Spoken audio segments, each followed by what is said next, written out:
Now, today we have with us Dr. Abhinav Leela. He is from Zahirabad, Telangana, and he has done his schooling in Zahirabad and MBBS from Abdi, Karnataka. He scored rank 64 in his MBBS entrance exams. He has done his MD Pediatrics from LTMMC Mumbai. And after that, he practiced 2 years in Mumbai. And now, currently, he is in Pune. We welcome you, sir. Now, I request Vishwak Singh Reddy to felicitate the chief guest, and I request Dr. Abhinav Leela come on stage and to address the students. Please come on stage.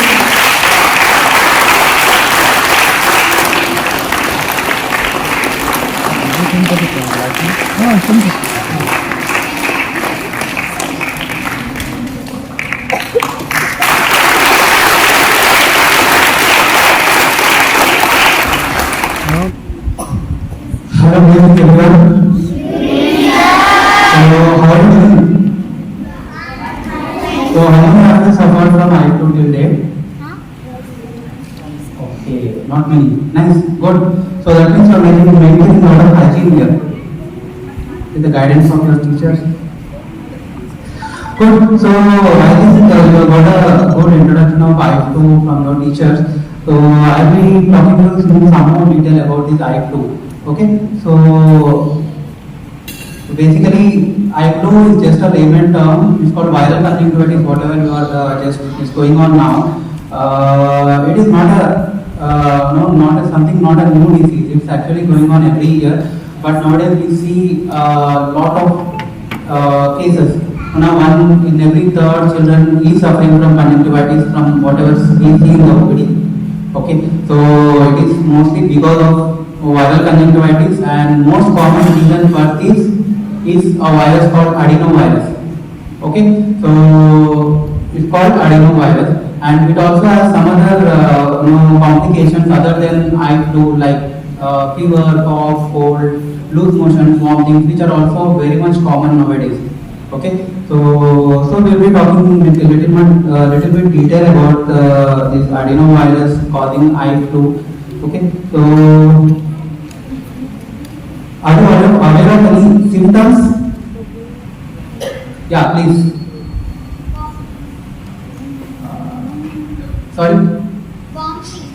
Okay, so what are symptoms you are aware of this disease? Okay, fine, please speak. Sorry? Stomach pain, vomiting. Stomach pain. No, I am talking about eyes. Eyes, I'm getting itchy. I'm getting some itchy. Okay, fine. And what else? Anyone else? Okay, fine. So there are not many symptoms in this eye flu. You are just supposed to remember 3 or 4 things. First thing is red eyes. Okay, red eyes or pink eyes. Okay, so the white part of the eyes become red. Okay, then later on they slowly start itching. Then slowly as the disease severity increases, it will lead to more pain, and at the end of the time it might lead to a lot of itching sensation. Okay, so these are the main symptoms you are supposed to keep in mind, so that you can inform your teachers or parents regarding these symptoms. So they can take it. They can take you to the either a pediatrician or an ophthalmologist. Okay, these are the main symptoms. And how does this spread? So any idea like how this virus spreads, or how does this eye contact in the sense? If we see the other side. So you feel that if you see the person who is infected will get an infection? Yes, sir. No, this is completely a myth. So no person will get an infection if you see into the eyes or watch into the eyes of an infected person. It will actually spread through the fomites. What are fomites? Okay, fomites are something that if you touch an infected eye, and if you touch those fingers with some place or handle or hanging a personal belonging, and if some other uninfected person touches the same infected object with his hand and put his hand in his eyes, then that will spread. The other mode is if the person who is infected is sharing the closed room for more than few hours, he can also get infected. Okay, so eye contact is completely a myth. It doesn't spread with a complete, just an eye contact. It will just spread with format. I think you heard this word during COVID pandemic. So most of them are going to have advised you to not to touch your fingers to the nose. No, you're not supposed to touch the nose with the fingers, right? The same thing works here. You're not supposed to touch the fingers. Not supposed to touch your eyes with fingers. So if at all, if you are doing it unintentionally, to prevent this unintentional touching and all, you frequently wash your hands or just sanitize your hands if you are in and around some infected person. Okay. Second most important mode of spread is sharing personal belongings. Okay, don't share your personal belongings with other children. Okay, especially with the infected child. So coming to complications. So what complications are we expecting if you are already infected? So complications being if you are suffering a lot of headache with a lot of pus coming out of the eyes or a lot of discharge, sticky discharge. So now if it is something coming out of the eyes, then you are supposed to visit doctor as fast as possible. Okay, if or your eye is hurting, if you are not able to see the light directly, or if your eye is hurting, if you are seeing the light, so it's called photophobia. Photophobia. So your eyes are not comfortable with this light. So that is the reason we advise you to take black goggles. Okay, there are two advantages of wearing the black goggles. You must have seen so many children who have got infected with his eye flu wearing black goggles. So there are two important and two advantages with this black goggle. One is preventing discomfort because of this light. Okay. Second reason is you are not touching the fingers directly unintentionally. So when you are trying to touch it, your goggles coming between and you will be protected. Okay. So that is the reason we ask you to wear the black goggles so that you are in comfort and prevent these infections. Second reason, so what are the preventions we are supposed to do? So most of the prevention tips have been already shared by your teacher. So nothing else is new. So first thing and important thing is frequently wash your hands.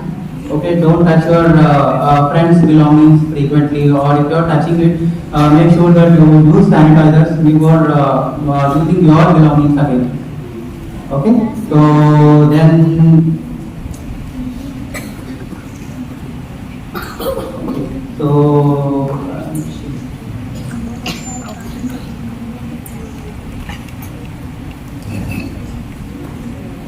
once you are first thing is to just prevent getting infected. So for that you are supposed to wash your hands frequently. Stop using towels again and again. Okay. Thirdly, if you have infected with you have been infected with eye flu, please don't use kerchiefs to clean your eyes. Okay, start using either tissue papers or there are something called eye wipes. You can use those eye wipes to clean your eyes so that you are not getting infected. You are not infecting other children. Or second thing is you are not infecting the other eye of yours. So how you are supposed to wipe your eyes when you have been infected with eye flu? So take a tissue paper, wipe from nose side to the ear side. Okay, so then throw it away, then take the second tissue paper. If your other eye is getting infected, even just wipe from the nose side to the ear side and throw it out. And use a fresh tissue for the second wiping away. They don't use any kerchiefs. It will lead to more and more infections because kerchiefs usually contain a lot of bacteria. Then it might lead to secondary bacterial infection. So then it will lead to more complications. Okay, so most of the times these eye flu usually last for 3 to 8 days, not more than that. So maximum in 90% of the children it will subside in 8 days without any complication. In 10% of the children usually it might go up to 2 to 3 weeks, even this one without complication. There are hardly any complications. Less than 1% of the children go into complications like blurring of vision. So you will not be able to see properly. Your vision comes down. Okay, there will be a lot of headache. You will throw a lot of fevers. You will be having a lot of running nose, itching of eyes, all these symptoms.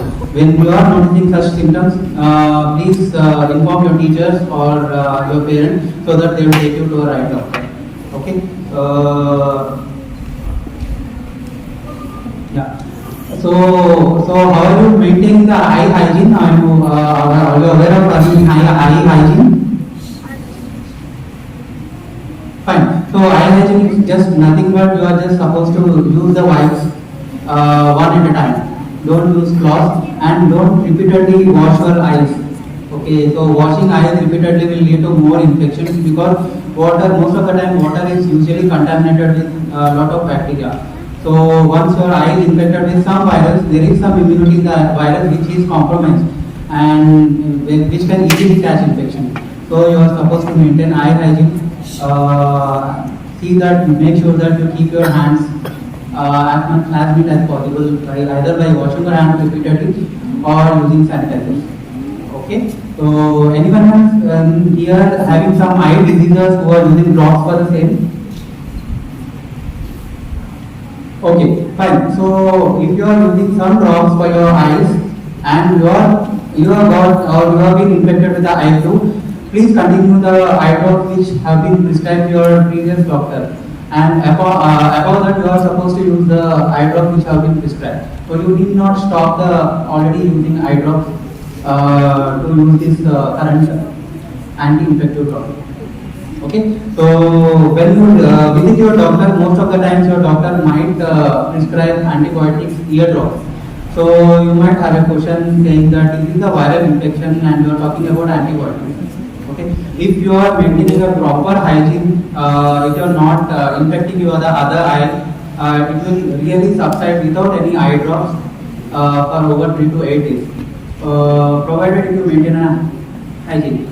But usually that doesn't happen in and around us. Even if we maintain hygiene, most of the times this is not possible, especially in school gatherings or college gatherings. So there are high chances of secondary bacterial infection because the virus itself will lead to just depress the immunity of the eyes and it will lead to secondary infection.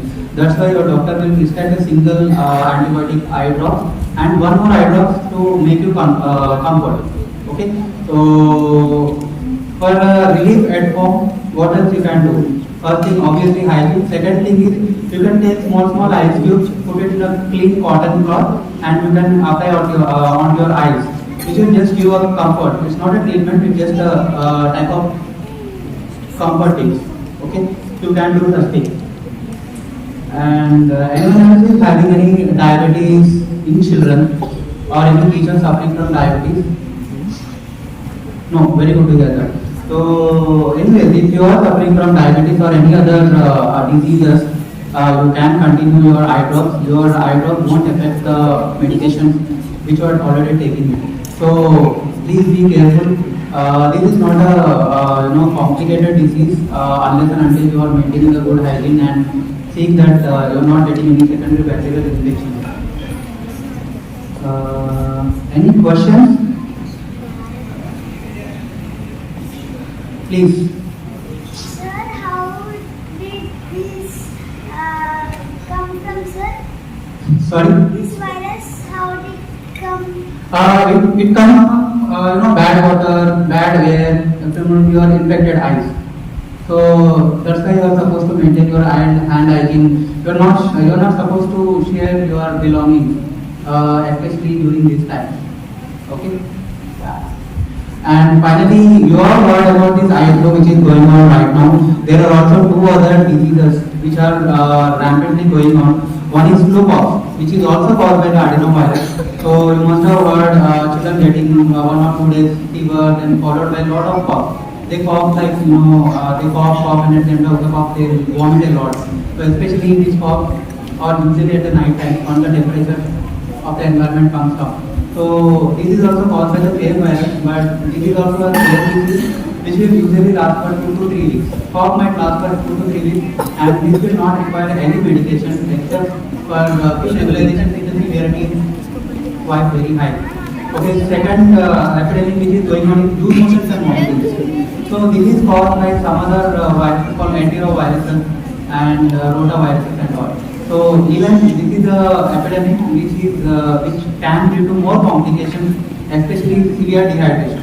So if you are having loose motions and vomiting, so please do visit your doctor or at least inform your parents and teachers that we are suffering from so many complications or symptoms. So I think I've covered everything. Anything else from teachers?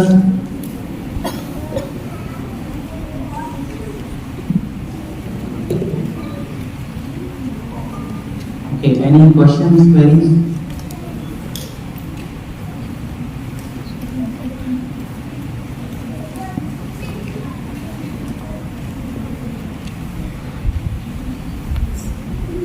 Fine, I think I'm done. So, what about maintaining distance? So, at least 1 to 2 meters of distance is expected.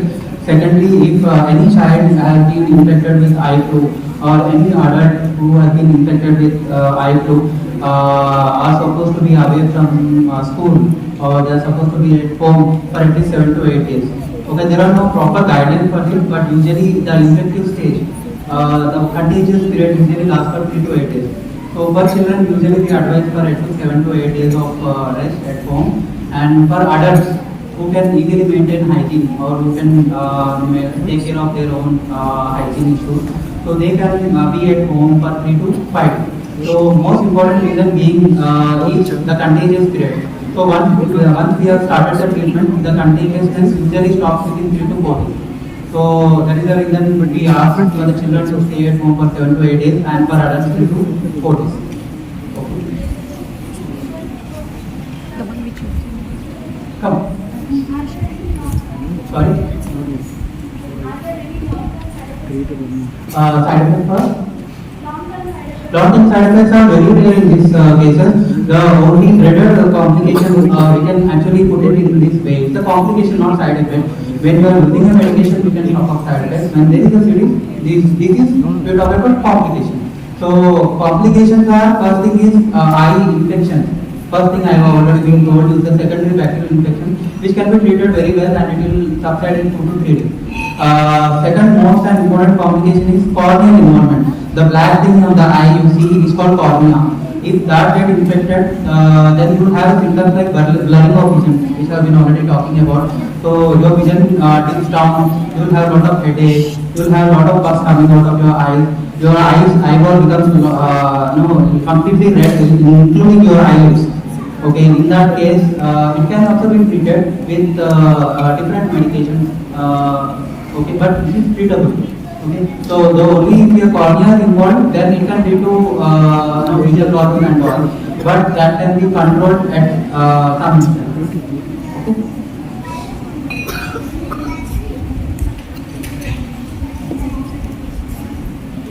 Anyone else? Another question?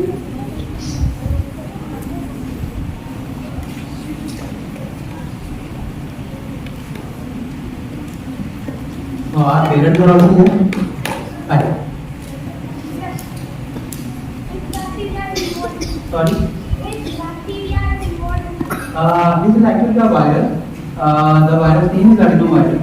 Then the other small virus is called enterovirus and BK simplex virus. So there are 3 viruses which are commonly getting infected. They are infected or infected. Among these, adenovirus is the most common virus which is going on now. So it is a very contagious virus. Usually this virus, to kill the virus, we don't have any antiviral drop or oral medication.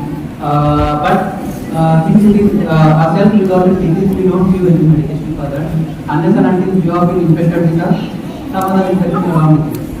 Okay. And coming to bacteria, there are 2 or 3 types of bacteria which is very well known in children.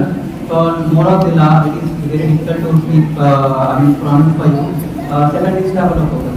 So these are the 2 most common bacteria which you get infected if you have already been infected with an infection, not directly.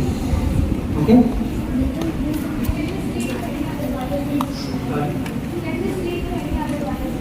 No. Usually, typically, if you are being infected with a single virus, there are very rare chances that you are getting infected with a second time. So because it will already create its own kingdom there, so it won't allow other viruses.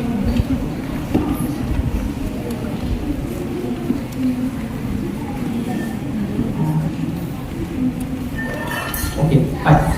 Thank you so much.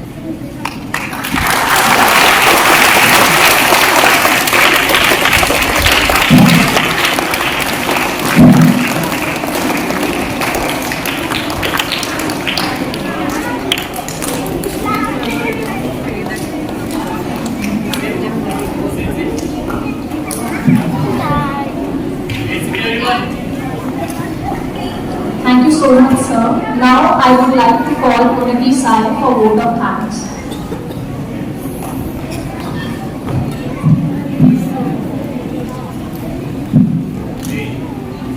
Good afternoon, everyone. Respected Principal Ma'am, Vice Principal Sir, Chief Guest, teachers, and all my dear friends.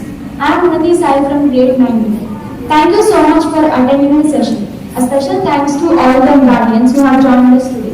I would also like to thank Principal Ma'am and Vice Principal Sir for organizing such an informative session, which was really needful. And I would also like to thank all the students, teachers, and all staff members for their participation. Thank you.